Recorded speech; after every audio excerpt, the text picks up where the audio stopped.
Luzon, Visayas, Mindanao at buong mundo. Ngayon ay Miyerkules, April 23, 2025. Ako si Paul Henson at ito ang Balitang A to Z. Mga labi ni Pope Francis inilagak sa St. Peter's Basilica para sa 3 araw na public viewing. PBBM kabilang sa world leaders na dadalo sa libing. Pope Francis nakabisita sa 68 bansa sa loob ng 12 taon. Hatid ang mensahe ng pakikipagkapwa. Hirap sa paghahanap ng presinto tuwing eleksyon, online precinct finder binuksan na ng COMELEC. Grupong Bayan Muna may hinala sa gagamiting strategy ni VP Sara Duterte para talunin ang impeachment case. Sa ibayong balita, 26 na turista patay sa deadliest tourist attack ng mga militante sa Kashmir.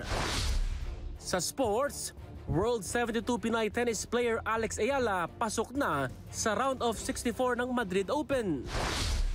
At sa balitang showbiz, 4 na Philippine icons sa sining at kultura gagawaran ng parangal ni PBBM.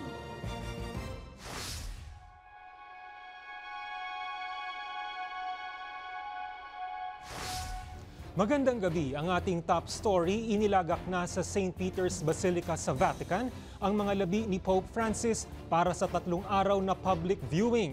Nakatakda namang dumalo sa kanyang libing sa Sabado ang iba't ibang world leaders kasama si Pangulong Bongbong Marcos. Ang Balitang A to Z ni Barbie Mulak.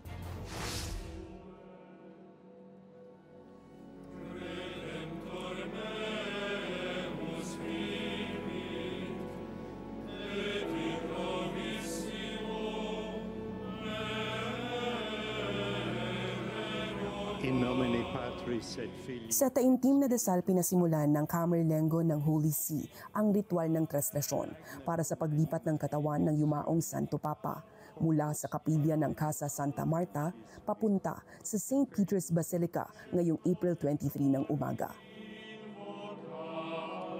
Matapos ang maikling prosesyon, pinasimulan ang open casket public viewing na magpapatuloy hanggang Biyernes ng gabi. Gawa sa simpleng kahoy ang ataul ni Pope Francis at sunod sa kanyang hiling, hindi ito iaangat sa pedestal.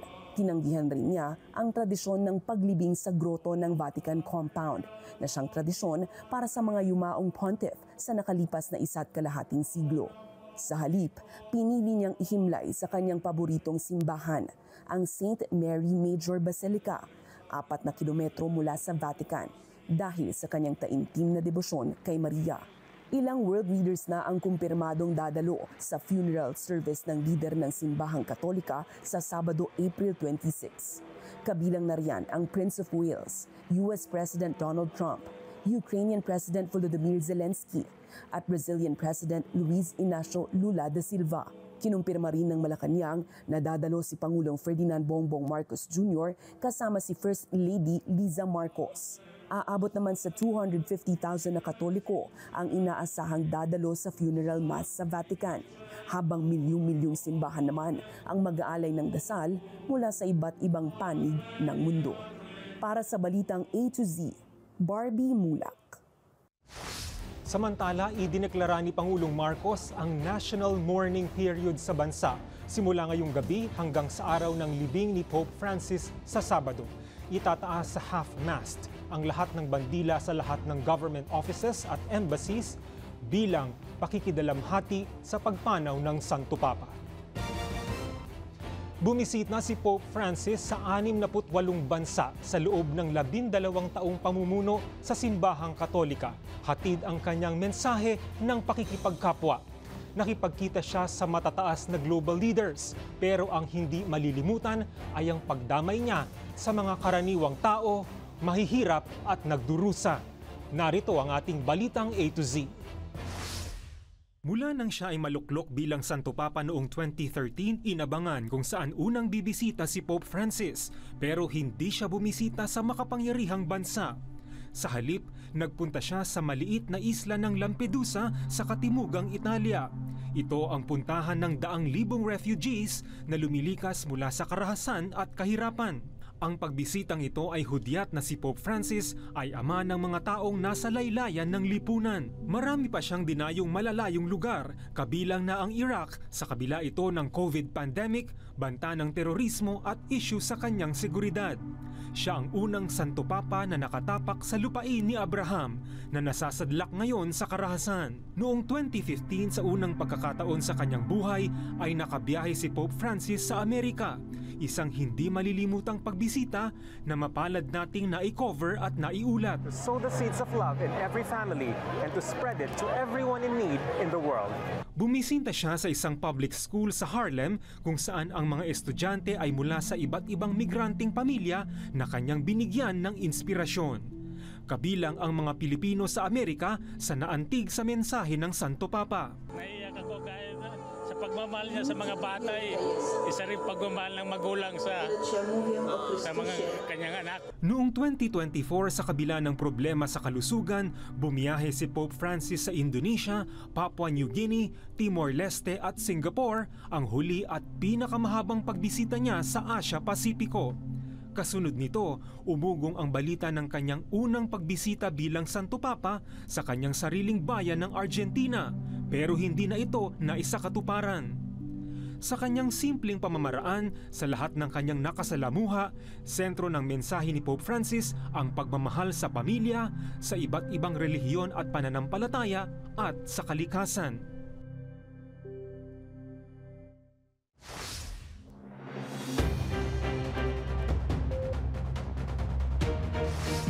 Sa ibang balita, target ng Marcos administration na simulan sa Visayas ang pagbebenta ng 20 pesos kada kilong bigas.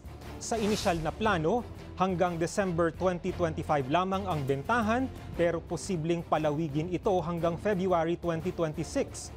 Ayon kay Agriculture Secretary Francisco Tiu Laurel Jr., sisimulan ito sa Visayas dahil mataas ang pangangailangan doon. Pero layon din itong ipatupad sa buong bansa. Sa kabila nito, siniguro naman ng kalihim na sapat ang supply ng bigas sa Visayas, lalo na sa Iloilo. Kinwestiyon naman ni Vice President Sara Duterte ang planong pagbebenta ng gobyerno ng 20 pesos kada kilong bigas sa Visayas lamang. Anya, inanunsyo ito 3 linggo bago ang midterm elections, kasabay ng pagbagsak ng trust rating ni Pangulong Marcos sa Pulse Asia Survey. Dagdag niya, baka may problema ang administrasyon sa boto sa Visayas. Meron akong pagdududa na magbebenta sila ng 20 pesos per kilo na bigas pero hindi pang tao, pang hayop. Well, hindi ko alam kung anong motibo nila. Baka, yes, inaano na naman nila yung mga tao, binubudol na naman nila yung mga tao sa 20 pesos per kilo na bigas. At magdududa ka dahil bakit Visayas lang? Hindi ba nagugutom yung mga tiga Mindanao? Hindi ba nagugutom yung mga tiga Luzon? Inanunsyo ng Department of Transportation ang pagsuspindi sa mahigit 600 tsuper dahil sa mga paglabag noong Semana Santa. Ayon kay Secretary Vince Dizon, kabilang sa mga sinuspindi ang 77 nagpositibo sa droga at ang driver sa La Union na nag-viral sa social media dahil sa reckless driving. Tuluyan na rin kinansela ang kanyang lisensya. Tatagal naman ng 70 araw ang suspension ng lisensya ng mga driver na nagpositibo sa droga. Diin pa ni Dizon, mananagot ang mga kumpanya na hinahayaan ang mga pasaway na driver. Ito na ang pinakamaraming violations na naitala ayon sa DOTR. Nagmamaneho ng isang bus, jeep, modern na PUV, at iba pang mga sasakyan na nagkakarga ng pasahero. Napakalaki ng iyong responsibilidad, hindi lamang sa sarili mo, kundi pati sa mga sumasakay sa iyo.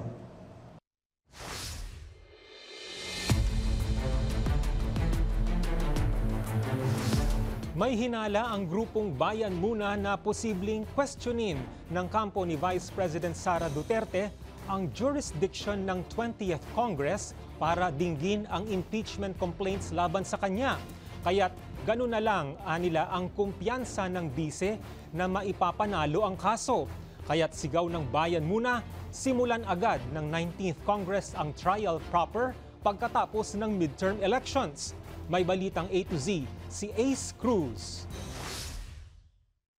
If I were to speculate, they will challenge whether the new Senate has jurisdiction over an impeachment complaint filed in the old Senate. Yan ang tugon ni Bayan Muna Chairperson Attorney Nery Colmenares sa pahayag ni Vice President Sara Duterte nitong Martes na kumpiyansa siyang may papanalo ng kanyang kampong impeachment complaints laban sa kanya. Inihain kasi ang reklamo ngayon 19th Congress, ngunit sa 20th Congress pa arangkadang trial. Sinasabi ng mga lawyers, they are more than confident na mananalo sila sa impeachment. Pero gid ni Colmenares, I don't see any evidence on their part. Parang huwag na tayong magpalaot doon sa ebidensya sa trial. Dito lang tayo sa jurisdiction. Kasi pag maipanalo mo yan, yung jurisdiction tapos na. plano ni Colmenares na may iwasan ito kahit muli anyang hihilingin kay Senate President Francis Escudero na mag-convene na ang Senado bilang impeachment court pagtapos ng midterm elections. So May 19 simulan nyo na. Kahit walang session ng Senate, the impeachment court can continue. Kumpiyansa rin siyang kaya itong matapos sa loob ng isang buwan. One ground, one act. Betrayal of public trust, 125 million pesos. Kaya nyo bang tapusin by June? Yes. Makilang beses nang sinabi ni Senate President Escudero na hindi magbabago ang itinakda niyang schedule na sa pagbabalik sesyon pa sa Hunyo, iko-convene ang mataas na kapulungan bilang impeachment court habang sa Hulyo pa magsisimula ang trial proper. Para sa Balitang A to Z, Ace Cruz.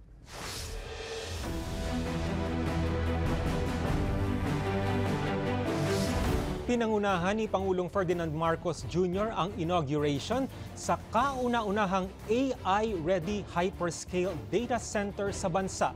May 50 megawatt capacity ang AI center na ito sa Laguna, nakahalintulad sa pasilidad ng tech giants gaya ng Google, Amazon at Meta. Binigyang diin din ng Pangulo ang mga hakbang ng gobyerno para palakasin ang digital infrastructure tulad ng National Fiber Backbone Project na target matapos sa 2028. It stands as proof that the Philippines is future ready for the digital realm. There is some work left to do, but we are ready to do that work so we can be an equal player in the world of data and data processing. Paparating na sa Pilipinas ang ikalawang batch ng BrahMos missiles mula India, isang taon matapos ang unang delivery nito. Yan ang kinumpirma ni Defense Secretary Gilberto Teodoro. Ang BrahMos missile ang pinakamabilis na supersonic anti-ship missile na gagamitin para sa coastal defense ng bansa. May range ito na 290 kilometers hanggang 400 kilometers at pwedeng i-launch mula sa barko, submarine, eroplano at lupa. Bahagi ito ng kasunduan sa India noong 2022 para sa 3 deliveries ng BrahMos missiles sa halagang 18.9 billion pesos. Yan ay dating order, talagang may parating naman at ang aming ginagawa na order nga ito, ngunit kung saan ito ilalagay at kung saan ito i-store, hindi nakahanda noon at aming inihabol at aming inihanda.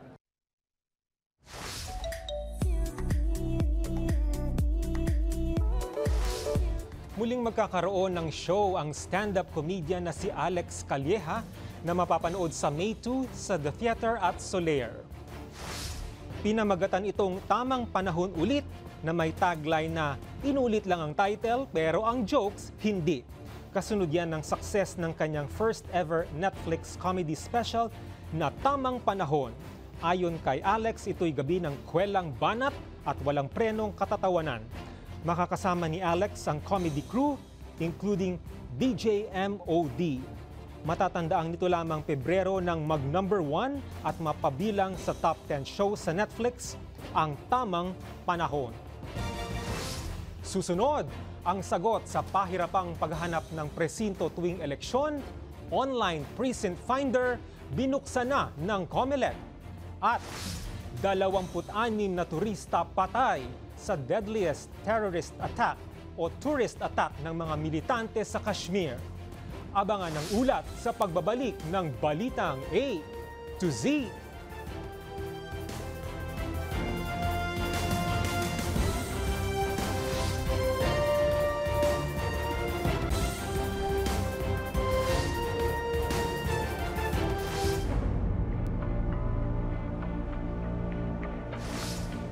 Iginiit ng isang anti-crime group na hindi pa maituturing na case closed ang pagpatay sa Chinese businessman si Anson Ke sa kabila ng pagkakaaresto sa 3 suspect.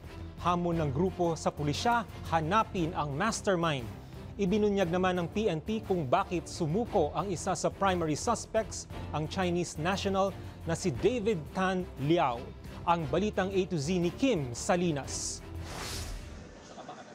Kumbinsido ang Volunteers Against Crime and Corruption o BACC na hindi fall guy ang 3 suspect na naaresto sa pagpatay sa Chinese businessman na si Anton Ke at kanyang driver na si Armani Pabilio.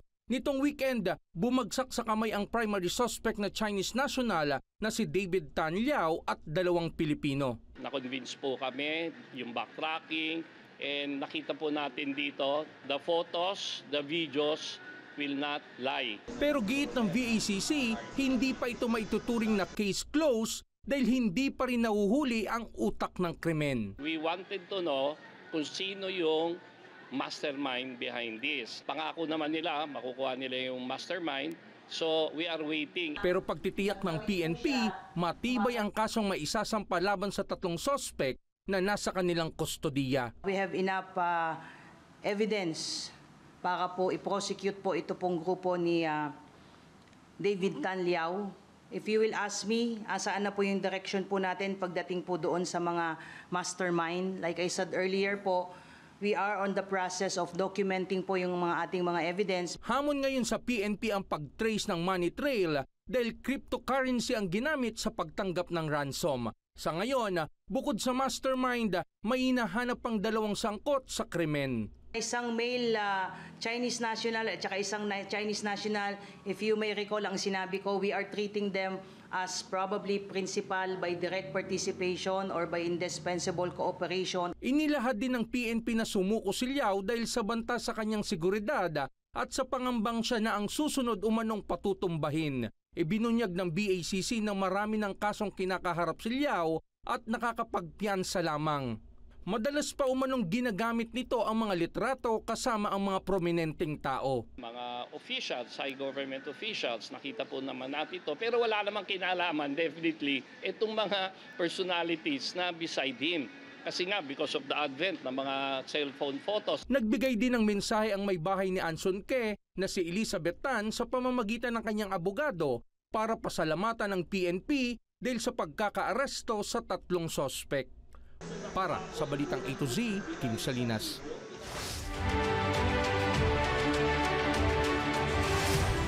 Binuksan na ngayong Miyerkules ng Commission on Elections ang online precinct finder nito para sa mga botanteng nais malaman ang kanilang voting precinct. Nakaranas naman ng error ang ilan pero pagtitiyak ng komisyon, normal lang ito. Ang Balitang A to Z ni Naomi Almohano. Halos 3 linggo bago ang 2025 midterm elections, binuksan na ng Commission on Elections ang online precinct finder nito ngayong Miyerkules. Sa pamamagitan nito, maaari nang i-check ng mga botante ang kanilang polling place at precinct number. Itatype lang ang kanilang buong pangalan, kaarawan at kung saan nakarehistro bilang botante. Makikita rin dito kung active voter ba o hindi. At ito po ginawa natin mas maaga sa halip na 2 linggo bago mag-eleksyon. At ibig sabihin yung mga may access online, pwede niyo pong ma-verify kung saan kayo boboto, anong presinto ang precinct number ninyo at saan located yung mismong presinto po ninyo. Abiso pa ng komisyon, tiyaking tama at buo ang mga impormasyong ilalagay para ma-access agad ang polling information. Sa pagbubukas din ng precinct finder, tiniyak ng komisyon na hindi makokompromiso ang kredibilidad nito at protektado ang privacy ng bawat botante. Kasunod yan ang inaasahan nilang hacking attempts. Noong nakaraang halalan kasi umabot sa higit 35 milyong hacking attempts ang naitala ng komisyon sa kanilang precinct finder. Nag-create kami ng Cybersecurity Division sa Information Technology Department na walang ibang ginagawa kundi nakatutok doon sa pagpoprotekta ng ating mga sistema. Gayunpaman, bagaman mabilis na na-access ang precinct finder, bandang alas 9 ng umaga, nakaranas naman ang iba ng connection timeout. Ayon sa COMELEC, huwag muna mag-init ang ulo ng publiko dahil hindi ito glitch kundi yun po ay part ng strategy para po ma-counter ang any possible attempt na i-hack ang ating pong precinct finder. Aniya, normal ito at maaari pang maranasan 1 o 2 araw bago ang botohan dahil sa bugso ng mga botante. Samantala, dahil papalapit na ng papalapit ang halalan, tuloy-tuloy na rin ang pag-deploy ng mga election paraphernalia. Target ng COMELEC na madala ang lahat ng balotang gagamitin sa pagtatapos ng buwan. Habang sa Mayo 1 naman, target ma-deploy lahat ng automated counting machines. Sa May 2 hanggang May 8 naman, gaganapin ang final testing at sealing ng balota at mga makinang gagamitin sa halalan. Hinihikayat din ng poll body na bumoto ang mahigit 68 milyong rehistradong botante sa bansa nang tumaas din ang voters turnout ngayong midterm polls. Para sa Balitang A to Z, Naomi Almojano. Inilabas na ng COMELEC ang show cause order laban kay senatorial candidate Camille Villar dahil sa umano'y vote buying na nakita sa isang viral video. Ayon sa COMELEC, nakatanggap ng reklamo ang Committee on Kontrabigay noong April 21 mula sa isang hindi nagpakilalang source. Kita sa video sa Cavite noong February 12 na nakatanggap umano ng pera ang isang babae habang nasa stage si Villar kasama ang mga lokal na kandidato. Binigyan si Villar ng 3 araw para magpaliwanag. Si Villar ang unang national candidate na pinatawan ng show cause order.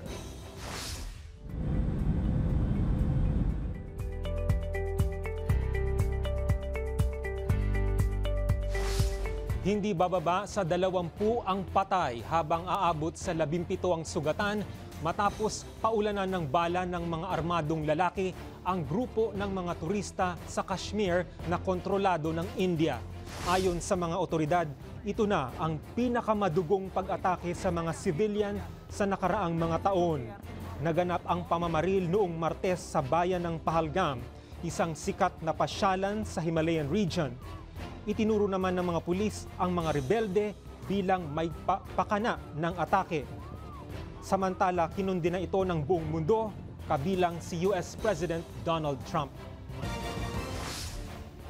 Aabot na sa mahigit 3,000 residente ang inilikas sa Ocean County sa New Jersey, USA dahil sa wildfire sa Greenwood Forest. Ayon sa Forest Fire Service, nasa 10% pa lang ang nasusugpo sa sunog na nagsimulang sumiklab noong Martes ng hapon. Pinangangambahang madamay ang mahigit 1,000 istruktura sa lugar. Pansamantala nang pinutol ang kuryente bilang pag-iwas sa pinsala.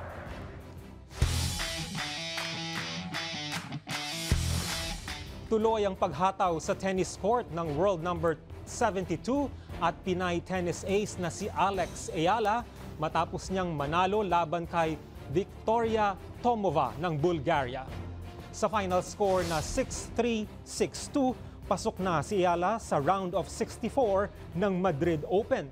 Dahil dito, muli niyang makakalaban si world number 2, Iga Swiatek ng Poland, na nauna niyang napataob sa Miami Open noong Marso. Sa aming pagbabalik sa Balitang Showbiz, 4 na Philippine icons sa sining at kultura, gagawaran ng parangal ni PBBM. Manatiling nakatutok, kayo ay nanonood ng Balitang A to Z.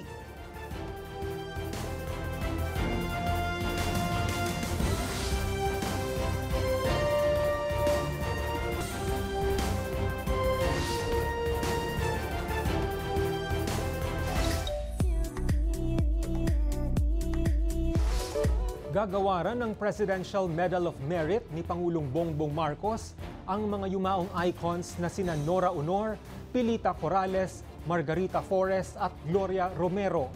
Ito'y pagkilala sa kanilang husay at mga kontribusyon sa sining ng bansa. Ang balitang A to Z Showbiz ni Lane Garcia. Sa kabila ng lungkot na hatid ng pagkawala ng ilan sa mga haligi sa industriya, hindi naman nagbago ang ningning at kinang ng mga bituin na tumatak at nag-iwan ng kontribusyon sa lipunan. Gagawaran ni Pangulong Ferdinand Marcos Jr. ang 4 na yumaong Filipina icons ng Presidential Medal of Merit bilang pagkilala yan sa kanilang pambihirang ambag sa sining at kulturang Pilipino. Yan ay walang iba kundi sina superstar and national artist for film and broadcast arts Nora Honor na kinilala sa kanyang mahigit 5 dekadang pagganap sa mga makasaysayang pelikula gaya ng Himala at 3 taong walang Diyos. Asia's Queen of Songs Pilita Corrales na isang trailblazer sa larangan ng musika at nagbigay daan para mas makilala pa ang Filipino artist sa buong mundo. Queen of Philippine Cinema, Gloria Romero, na tinaguri ang haligi ng pelikulang Pilipino. At ang renowned chef na si Margarita Forrest, na kinilalang Asia's Best Female Chef noong 2016. Kinumpirma ang nasabing pagkilala ni Communications Undersecretary Claire Castro.